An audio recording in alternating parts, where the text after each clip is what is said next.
নিজের কোরবানির পশু নিজে জবে করা উত্তম। রাসূল আকরাম সাল্লাল্লাহু আলাইহি সাল্লাম তাঁর কোরবানির পশু তিনি নিজে জবে করেছেন।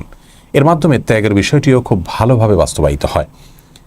আমাদের সমাজের অনেক মানুষ মনে করেন যে কোরবানির পশু জবে করতে বোধহয় হয় অনেক দোয়া দরুদ পাঠ করতে হয়, অনেক নিয়ম কারণ আছে, সেজন্য নিজে করাটাকে রিস্কি মনে করেন এবং কোনো হুজুর বা অন্য কারোর মাধ্যমে কোরবানি করিয়ে থাকেন।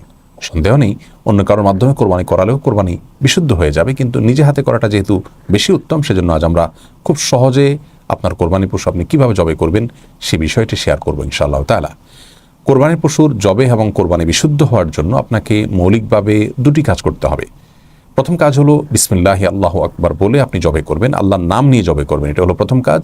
আর দ্বিতীয় কাজ হলো কোরবানির পশুর খাদ্যনালী, শ্বাসনালী এবং দুই পাশের চিকন দুটি নালী এগুলো কাটা গেল কিনা সেটি আপনি নিশ্চিত করবেন।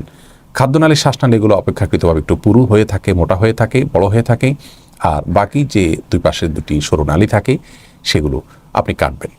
এটুকু যদি আপনি নিশ্চিত করেন তাহলে আপনার কোরবানি বিশুদ্ধ হয়ে গেল আলহামদুলিল্লাহ। এর পাশাপাশি যদি সম্ভব হয় বিসমিল্লাহি আল্লাহু আকবার বলার পর আল্লাহুম্মা মিনকা ওয়ালাক বলবেন, তাহলে উত্তম হবে, কারণ নবী করিম সাল্লাল্লাহু আলাইহি ওয়াসাল্লাম এটি বলেছেন। এর অর্থ হলো বিসমিল্লাহি আল্লাহু আকবার, আল্লাহ আপনার নামে শুরু করছি এবং আপনি বড়, আপনি মহান, আল্লাহ মহান। এরপরে আল্লাহুম্মা মিনকা ওয়ালাকের অর্থ হলো আল্লাহ আপনার পক্ষ থেকেই এই পশু আমি প্রাপ্ত হয়েছি এবং আপনার উদ্দেশ্যে এটিকে আমি নিবেদন করছি। এটুকু বলার পর আপনার পক্ষ থেকে আপনি কোরবানি করে থাকলে বলবেন আল্লাহ এটিকে আমার পক্ষ থেকে কোরবানি হিসেবে কবুল করে নিন, এরপর আপনি সুচারণা করবেন, ব্যাস আপনার কোরবানি হয়ে গেল। আর যদি আপনার সাথে অন্য ভাগিদাররাও থাকে তাহলে সেক্ষেত্রে আপনার নামের পাশাপাশি তাদের নামগুলো উল্লেখ করে বললেন আল্লাহ অমুক অমুকের তরফ থেকে আপনি এটিকে কোরবানি হিসেবে কবুল করে নিন, এরপর আপনি সুচারণা শুরু করলেন, এর মাধ্যমে আপনার কোরবানি বিশুদ্ধ হয়ে গেল। কোনো কারণে যদি ভাগিদারদের নামের তালিকা প্রস্তুত না থাকে তাহলে কোনো অসুবিধা নেই, আপনি শুধু এটুকু বললেন আল্লাহ এটি আমাদের সবার তরফ থেকে, আমরা যারা এটাকে কোরবানি নিয়ত করেছি আপনি ভালো জানেন, তাদের তরফ থেকে আপনি কবুল করেন কোরবানি হিসাবে, এইভাবে বলে আপনি চুরিচারণা করলেও কোরবানি হয়ে যাবে।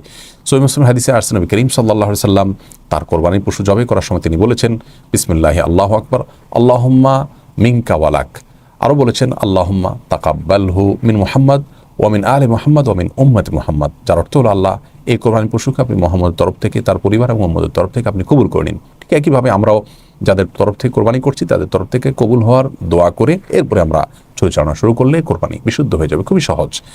কোরবানির পশুকে কোন দিকে শোয়াতে হবে, এর উত্তর হলো যে কেবলার দিকে পা দিয়ে শোয়াতে হবে এবং পশুর বাম কাঁধে তাকে ফেলতে হবে, শোয়াতে হবে।